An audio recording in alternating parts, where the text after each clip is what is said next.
안녕하세요. 저는 70세이고 현재 임대업으로 먹고 살고 있습니다.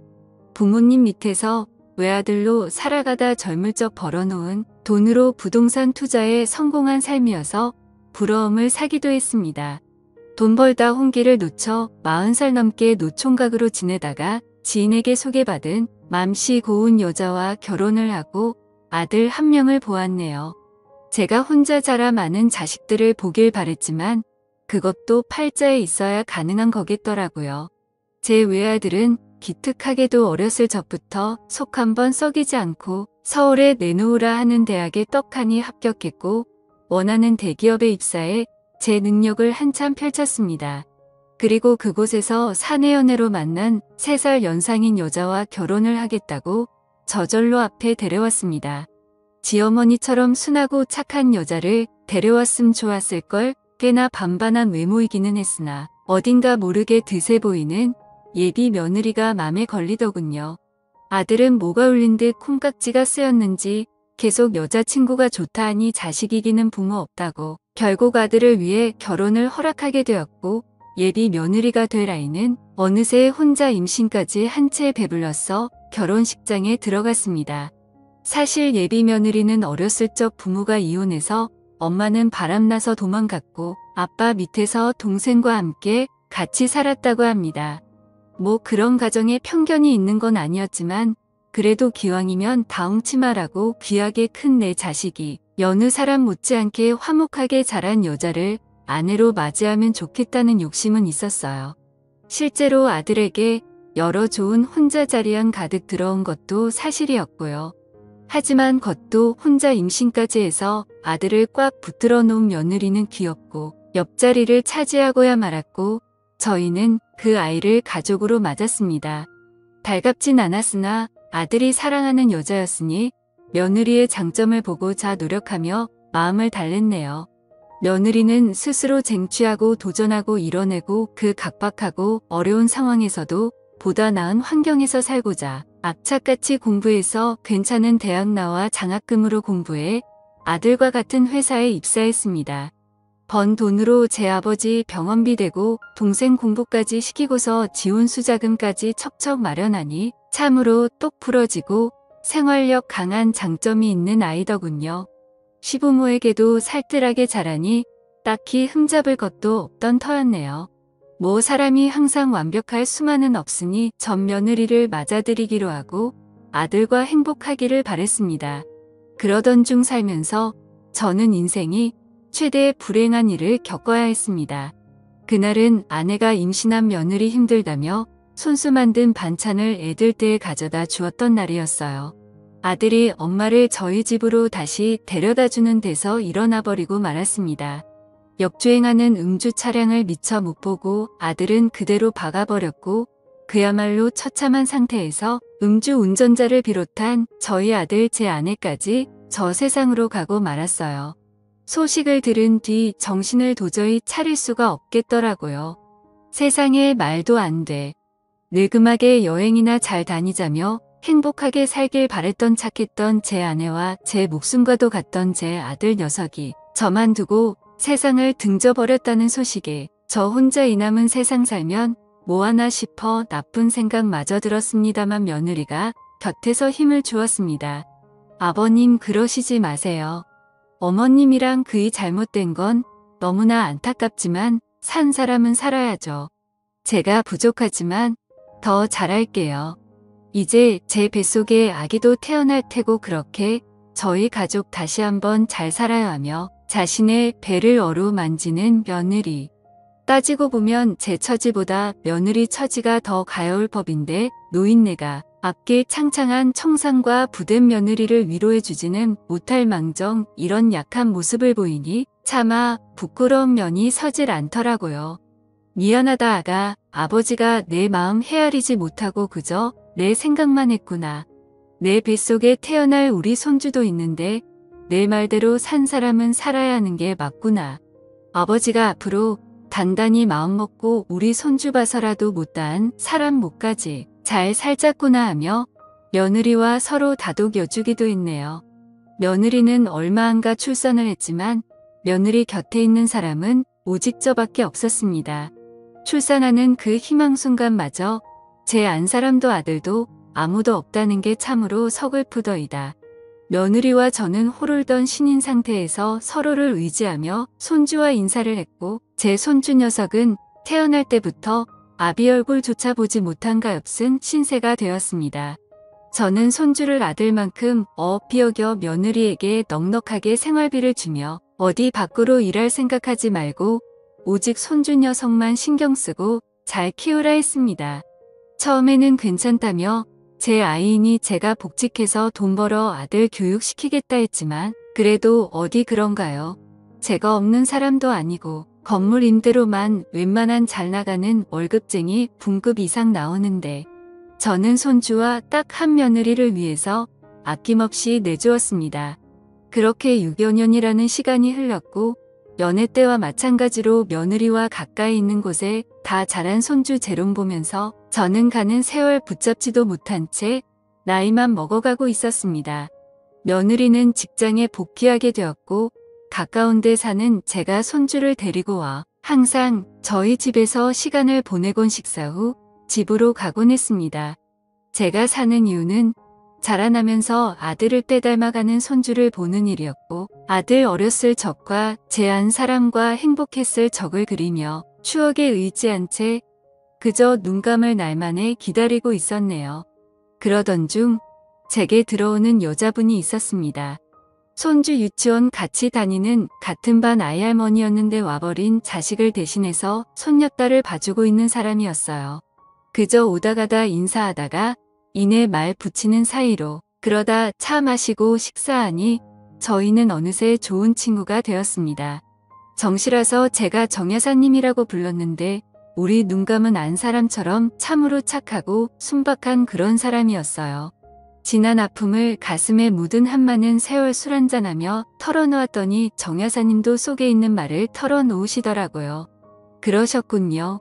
참 자식 먼저 보낸 부모 심정은 말로 다 못다하죠. 제 팔자도 어찌나 사나운지 남편 먼저 몹쓸병으로 잃고 막내딸마저 사고사로 잃었는데 어찌나 죽지 못해 사는 목숨인지요. 얼마나 그간 힘든 삶을 사셨겠어요. 누구보다 그 심정 이해합니다. 라며 서로 자식 잃은 마음을 위로해 주기도 했습니다. 절대 한 사람 아니면 제 곁을 내어줄 수 없다 여겼는데 정이라는 게 참으로 무서워 마음이 열리더라고요. 가끔 저희 집에 와서 식사를 챙겨주기도 하고 집안 청소를 해주며 제 말동무를 해주었는데 어찌나 말을 곱게 하는지 젊은 청춘 마냥 막 설레거나 하진 않았지만 함께하는 시간은 참으로 즐거웠습니다. 저희는 친구 관계로 넘어 남녀로서 호감이 생겼고 점차 가까워져 요즘 사람 말로 여자친구 남자친구이지 않은 연인 사이가 되었답니다. 그런데 어느 날 미처 염두에 두지 못했던 일이 생기고 말았어요. 아버님 저 왔어요. 외근 중에 잠시 근처에 왔다가 들렸는데 저희 승준이 유치원에 잘 다녀왔어요 라고 웃으며 들어오는데 그때 하필 제 집에서 정 여사와 그 손녀딸이 함께 시간을 보내고 있었고 정 여사님은 익숙한 앞치마 차림으로 부엌에서 뭐를 한창 만들고 있었습니다. 당황스러워하는 며느리 앞에서 저는 떠듬거리며 정 여사님을 소개했습니다. 며느라 인사하거라 우리 손주랑 같은 반 아이 할머니란다. 라고 인사를 하니 며느리 순간 새해지다 능청스럽게 웃으며 반갑게 정 여사님을 맞아주었습니다. 민가 골치가 아파지더라고요. 며느리가 드셨년이 있었으나 생각이 깊어 이해해주려니 싶기도 했지만 마음이 썩 편하지 않은 건 사실이었습니다. 며느리는 정 여사님을 보낸 후 평소처럼 손주 녀석을 데려갔고 다음 날도 그 다음 날도 정 여사님에 관해 어떤 것도 묻지 않은 채 흘려보냈습니다. 폭풍전야로 저는 며느리의 눈치를 보며 정 여사님을 숨어서 만나는 꼴이 되어버렸고 다행히 정 여사님은 제 입장을 이해해 주셨는지 서운한 내색을 굳이 드러내진 않더라고요. 그런데 며느리가 어느 날 어떤 여성분을 제 앞에 데려왔습니다. 아버님 서로 인사드리세요. 이분은 저희 친척분 지인이신 한 여사님이세요. 음식 솜씨도 좋고 집안일도 깔끔하게 잘하셔서 아무래도 아버님께 필요하신 분 같아 모시고 왔어요. 월급은 제가 알아서 드릴 테니 걱정 마시고 편안하게 지내세요. 한 여사라 하는 여자분은 두툼한 화장에 세련된 염색된 머리를 하고 정게 차려입고 왔더라고요. 이미 정 여사님께서 가끔 와서 집안일을 도와주던 터이기도 했고 불편하기도 해 저는 좋은 말로 거절했습니다.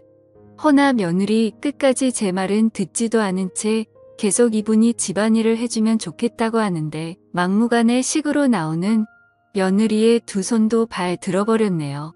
아니나 다를까 한 여사가 오고 나선 정 여사님은 집에 자연스레 발길 이뜸하게 되어버렸고 그 틈을 타 한 여사는 제게 다가오기 시작했습니다. 늙음하게 여자복이 터졌는지 한두 번 피하고 거절하니 한 여사는 자존심이 상했는지 노골적으로 저를 유혹했습니다. 오늘 저 집에 안 들어가도 돼요. 제가 얼마 전 와인 한 병을 선물로 받았는데 향기가 아주 그윽하더라고요. 저랑 괜찮으면 한 잔 부딪혀요. 라며 제게 잔을 내밀었고 저는 여러 번 괜찮다 사염이 있지만 밀어붙이다시피 억지로 주는 와인 한 잔을 마신 후 정신 못 차린 채 그대로 골아떨어져 버리고 말았습니다. 그 다음날 깨나 보니 깔끔하게 정돈된 방의 어느 때와 똑같은 아침을 맞아 전 안도를 하며 숨을 쉬었고 날이 밝을 때 손주를 유치원에 데려다 주며 정 여사님과 마주쳤는데 정 여사님이 어느 때와 다르게 제게 비속고친 말씀을 하시더라고요. 승준 할아버지가 저 말고 댁에 계신 분이랑 그런 관계인 줄 몰랐네요. 그렇게 여러 여자를 거느리시는데 소질 있으신 분이신 줄 몰랐어요. 진짜 부끄러운 줄도 모르고 실망이네요. 라며 말씀을 하시곤 제 곁을 지나가시는데 이게 다 뭔가 싶었습니다. 다 오해라며 전 집에 있는 사람하고 아무 관계도 아니고 그 댁은 며느리가 데리고 온 친척의 지인분이고 단지 우리 집에 집안일 도와주시러 오신 분이다라고 설명했으나 감정에 앞서는 정 여사님께는 씨알도 안 먹히는 얘기였습니다. 정 여사님하고 멀어지자 그 틈을 이용해 집에 있던 한 여사는 제 맘에 들기 위해 꽃단장을 하고서 찾아와 말동무도 해주고 집안일도 깨끗하게 쳐주고 정 여사님이 제게 했던 일로 제 맘을 사로잡으려 했습니다. 게다가 벼랑간 며느리까지 등장해 꽃다발과 봉투를 내밀더라고요. 어머 두 분 너무 잘 어울리세요. 그렇잖아도 제가 공연 티켓을 선물 받은 게 있는데 저 혼자 가기는 뭐하던 참이었거든요. 요새 잘 나가는 트로트 가수 공연이니 두 분이서 오붓하게 잘 다녀오시고 분위기 좋은 호텔 디너 뷔페 티켓도 함께 넣었으니 좋은 시간 보내시고 오세요. 라며 며느리까지 지원 사격을 해주니 배뜸 흘러가는 상황을 보아하니 며느리가 손을 썼는지 이런 상황을 다 염두에 두고 계획한 것 같더라고요. 워낙 영리하고 빠삭한 아이니 애써 저의 위에 그랬다고만 생각하려 했습니다. 뭐 사실 저 역시 정 여사가 그렇게 나오니 막상 실망스러움에 한 여사를 굳이 피하려 하진 않았지만 사람이 알면 알아갈수록 구관이 명관이다라는 말처럼 교양도 지식도 풍기는 외모의 분위기도 여러모로 정 여사님을 대신할 수 없겠더군요. 오히려 한 여사를 통해 정 여사님에 대한 제 마음이 확고하게 자리 잡음을 느꼈고 저는 용기 내어 다시 한번 정 여사한테 다가가기로 했습니다. 저는 한 여사의 감시를 피해 몰래 정 여사님을 놀이터 뒤편으로 불러내었고 그간 구구절절 심정을 쏟아내며 제 진심을 전해주었어요. 그러자 정 여사도 어쩔 줄 모르고 귀엽고 여린 맘에 눈물을 훔치더라고요. 저도 실은 승준 할아버지가 보고 싶고 그립고 했어요. 제가 왜 그렇게 퍼부었나 반정도 많이 했고요. 하지만 생각할수록 제가 다가설 자리는 없는 것 같아 제 맘을 정리하기로 했습니다. 아무리 우리가 인생을 산 세월이 많다 한들 이해할 부분이 있고 도저히 이해가 안 되는 부분도 있잖아요 라고 말을 하면서 제게 휴대폰 사진을 주섬주섬 찾아 보여주더라고요. 그런데 이게 웬일인가요? 저는 휴대폰 사진을 보고 그야말로 숨이 턱 막히는 기분을 느꼈습니다. 그 사진은 바로 저와 한 여사가 한 이불을 덮고 자고 있는 모습이었어요. 그 사진이 정 여사님께 전송이 되었다는 겁니다. 저게 언제인지 생각해보니 아무래도 그때 한 여사가 제게 줬던 와인을 마시고 잠시 잠들었던 그날 같았어요. 학렬이 치받는 게 나 모르게 이런 일을 저지른 한 여사를 도저히 가만둘 수 없겠더라고요. 모종의 음모가 도사리고 있다. 여긴 저는 당장에 한 여사가 있는 집으로 들어가려 하는데 어쩐 일로 저 멀리서 며느리 차처럼 보이는 차량이 보였습니다. 평일이라 당연히 회사에 갔을 줄만 알았던 며느리는 연차를 낸 건지 어쩐 건지 가까이 다가가 보니 옆에 익숙한 얼굴의 한 여사와 얘기를 나누고 있었네요. 헌데 그 둘이 하는 얘기가 윈가 심상치 않았습니다. 야, 나 도저히 못하겠다. 저놈의 빡빡한 영감탱이 하나부터 열까지 다 맞춰주는데도 넘어올 기니가 단일도 없어. 저런 별 볼 일 없는 퉁퉁한 여인네랑 이런 신랑이 하는 것도 자존심 상할 판국에 이딴 대접 받아야겠니? 하며 더운 듯 부채질을 하고 있는 한 여사. 삐축하게 노려보며 며느리가 입술을 깨물며 대꾸하더군요. 그래서 지금 재산 50억을 그 별 볼 일 없는 퉁퉁한 여인네한테 뺏기겠다고. 엄마 우리 아빠 돈 못 번다고 그놈의 돈 쫓아서 남편 자식 버리고 같이 일했던 사장놈하고 도망간 거 아니었어? 이렇게 돈 좋아하는 양반이 50억을 눈앞에 두고 포기하겠다고. 시아버지가 엄마한테 안 넘어올까봐 자신 없어진 건 아니고. 엄마 이게 대체 무슨 소리야? 분명 며느리가 한 여사한테 불렀는데 며느리는 어렸을 때 어머니가 바람나 집 나갔다고 했는데 그 엄마가 바로 한 여사라는 말입니까? 비틀거리며 거의 쓰러지기 직전이었던 전 금수만도 못한 모녀의 대화를 마저 들었습니다. 며느리의 말에 분이 이랬던 한 여사는 눈알이 뒤집힐 정도로 소리를 지르더군요. 자신이 없어. 너 어따 그 여자와 날 비교하는 건데. 나의 사람 취급도 안 했던 네가 재산 상속 때문에 날 내 시아버지 옆자리에 심어놓으려는 주식검은 속내 뻔히 아는데 네가 나한테 이따위로 나와도 돼. 아쉬운 게 누군데. 서로 아쉽지 않아. 엄마는 시아버지 곁에서 받을 호감까지 생각하면 나한테 저래도 모자랄 판이야. 시아버지 저 세상 가고 나면 남은 재산 반반씩 나누기로 했으면 잘해야지. 50억이 거저 떨어지는 줄 알아. 죽 써서 정 여사인지 뭔지 그 여자 주기 싫음 제대로 좀 하자고. 라고 얘기하더라고요. 그 소리를 듣는데 얼마나 손발이 부들부들 떨리던지. 손주를 봐서 그간 믿고 있었던 며느리한테 뒤통수 제대로 맞았던 저는 모든 진실을 안 이상 더 이상 가만히 있을 수 없었습니다. 떨리는 손을 가다듬고 애써 제 전담 변호사한테 전화를 넣으려던 찰나 그때 한 여사가 며느리한테 찍소리도 못하고 씩씩거리며 나오더군요. 어머 깜짝이야. 아니 세상에 왜 여기 있어요? 설마 지금 여기서 우리 얘기가 엿들은 거예요? 어머 기가 막혀. 기가 막힐 노릇을 당한 게 누군데 그 배치 같은 여자는 저를 보더니 오히려 자기가 기가 막히다며 황당하다는 얼굴을 하고 있는데 지 엄마 얘기를 듣던 며느리는 단걸음에 달려와 경악하며 아버님 이게 어떻게 된 거냐면요. 말을 주춤거리자 저는 며느리를 붙잡고 흔들며 배신감에 치를 떤 채 절규했습니다. 며느리는 한동안 가만히 제게 당하고만 있다가 기왕지사 엎어진 일 갈 때까지 가보자란 심경으로 절 뿌리치며 뻔뻔한 자태로 내지르더군요. 내가 부끄럽긴 뭐가 부끄러워요? 어머님이랑 우리 그 이한테 부끄러운 건 아버님 아니에요. 시어머니 밖에 없으셨던 분께서 이제 와서 무슨 부귀영화를 누리겠다고 그런 여자랑 재혼을 할 생각을 하시냐고요. 그럼 우리 아들이랑 저는요. 낙동강 오리알대라고요. 그 여자네 자식들은 이미 아버님이랑 지내 엄마랑 결혼하는 줄 알고 아버님 건물주인 거 알고 아주 신났던데. 그럼 며느리인 저와 제 아들은 어떻게 되는 건데요?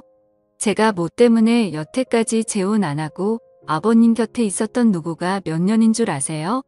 그걸 유일한 핏줄인 우리 승준이만 물려받을 수 있는 아버님 재산을 그거를 그 여자와 나눠야 한다고요. 절대 있을 수도 없고 있어서도 안 될 일이에요. 저도 다 살자고 우리 아들 지키보자 했던 거라고요. 라고 끝까지 저 잘났다고 우리 손주 핑계만 대니 저는 며느리를 쳐내며 그 더러운 입으로 우리 손주 핑계 대지 말고 미사리 사육을 위해 우리 손주까지 이용하지. 이제 우리 인연은 여기까지구나. 내 너를 기특하게 생각하고 내 자식처럼 보듬어 주려고 했는데 이런 무서운 짓거리를 꾸민 너하고는 도저히 가족으로 살 수가 없겠구나. 당장 내 곁에서 사라지고 앞으로 평생 보는 일 없으면 좋겠구나. 라고 하니 며느리는 극단적인 상황에 치닫자 울음이 나오는 걸 간신히 악문 채 저를 붙잡고 선 그럼 승준이는요. 승준이도 다신 안 볼 생각인 거예요.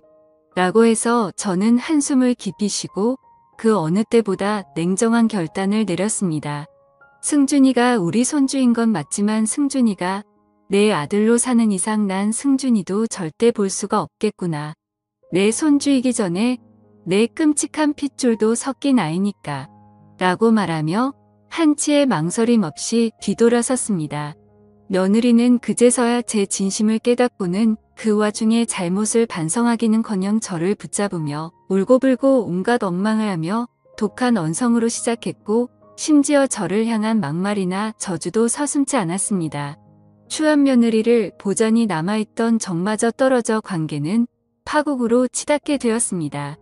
믿는 도끼에 발등 찍힌 저는 사람이 무서워져 더 이상 사람을 만날 수가 없는 지경에 이르렀고 심지어 미래를 함께하고 팠던 정여사마저 믿을 수가 없어 모든 인간관계를 정리한 채 살아나가고 있습니다. 그게 벌써 2년째이네요. 가끔 며느리와 손주가 곁에 있었던 지난 세월이 그리울 때가 떠오릅니다. 이렇게 된 건 다 누구의 잘못인 걸까요? 제가 뒤늦게 정여사와 만나 재혼하려는 게 그렇게 큰 문제였던 걸까요? 며느리가 그런 천인공노할 일을 저지를 만큼 만약 그렇다면 시간을 돌이키고 싶네요. 아무 일도 일어나지 않았을 때로 돌이키고 싶습니다. 오늘따라 먼저 떠난 아들과 제 아내가 참 그립습니다. 어쩌면 다시 만나지 못할 귀여운 손주 녀석도요. 어서 이 끔찍한 운명이 끝나길 바라며 괴로움을 털어놓고자 사연을 보내봅니다. 감사합니다.